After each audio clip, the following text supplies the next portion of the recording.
अपने दर्शकों को समझाते हैं कि यूएनएससी में स्थायी सदस्यता का भारत मजबूत दावेदार कैसे है।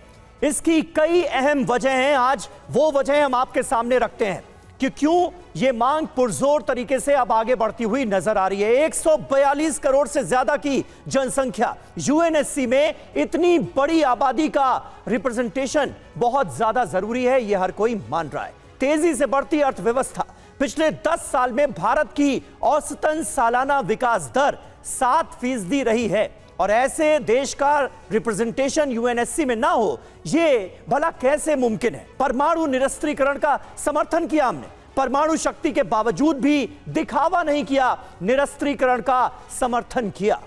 हालांकि सबसे प्रबल उम्मीदवार एटलांटिक काउंसिल की रिसर्च, स्थायी सदस्य बनने की संभावना भी यहां 26% है और ग्लोबल गुरु ताकतवर देश भी भारत का लोहा मान रहे हैं। ऐसे में वैश्विक गुरु की छवि जो बनी है, योगेश सर, ओवरऑल भारत की रिप्रेजेंटेशन के लिए अगर मैं सरल शब्दों में बात करूं तो क्राइटेरिया क्या होना चाहिए, उसी आधार पर ये इंफॉर्मेशन भी रख रहे हैं। लेकिन इसी क्राइटेरिया को पूरा करते हुए भारत की आज की विश्व स्तर पर भूमिका कितनी बड़ी वजह और कितना ठोस सबूत पूरी दुनिया के सामने है।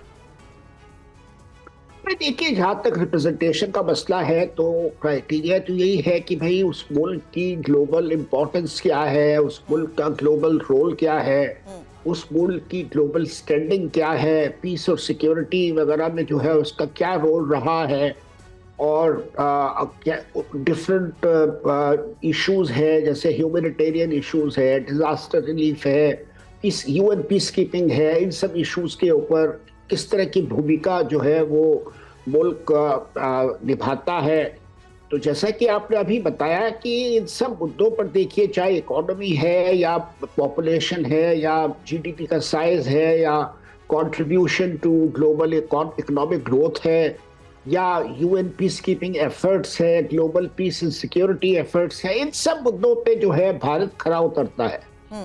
लेकिन ये है कि यूएन के अंदर एक बात हमें समझनी पड़ेगी, वो ये है कि सब मुल्क जो है अपने अपने देश के इंटरेस्ट को प्रमोट करते हैं। वो कोई ऐसा फोरम नहीं है जहां मॉरल्स या एथिकल बेसिस पर या कोई जैसे कहते हैं कि किसी अच्छे मतलब किसी नोबल काम के लिए लोग वहां गए, ऐसा कुछ नहीं। वहां पर सब अपने अपने इंटरेस्ट को प्रमोट करते हैं, अपने अपने इंटरेस्ट को जो है वो प्रोटेक्ट करते हैं। तो अब उसमें इसलिए टाइम लग रहा है कि भाई कुछ मुल्क है जो हमारे अगेंस्ट है, जैसे चीन, मैंने आपसे बताया जी। थोड़ा जो वेस्ट के कंट्रीज है, पहले जैसे अमेरिका वगैरह थे, ये भी थोड़ा हमारे खिलाफ थे। उनका सोचना ये था कि भारत की जो इमेज है या जो भारत का स्टैंड है वो सोवियत यूनियन या रूस के ज्यादा करीब होता था।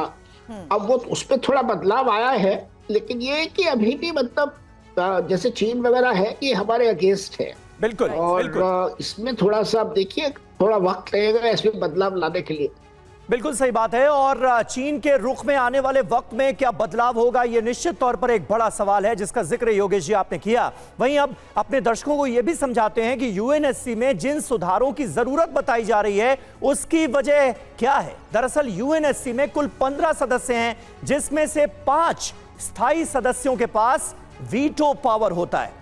यह बड़ा अहम है। यूएनएससी में कुल सदस्य 15 और स्थायी सदस्य 5, चीन, फ्रांस, ब्रिटेन, यूएसए और रूस, और इन्हीं 5 देशों के पास होता है वीटो पावर। प्रतिनिधित्व नहीं है एशिया का, अफ्रीका का, लैटिन अमेरिका का, पश्चिमी यूरोप का और कैरेबियाई देशों का। और यही वजह है कि अब सिक्योरिटी काउंसिल में सुधार की गुंजाइश है, सुधार जरूरी हो गया है, यह हर कोई मान रहा है। और यह सुधार जरूरी क्यों है यह भी समझना जरूरी है, क्योंकि देखिए 21वीं सदी में भू राजनीतिक समीकरण जिस तरीके से काफी बदले हैं और 1963-65 को हुए विस्तार में खास बदलाव नहीं हुआ था, लेकिन मौजूदा संरचना 1945 की स्थिति पर आधारित है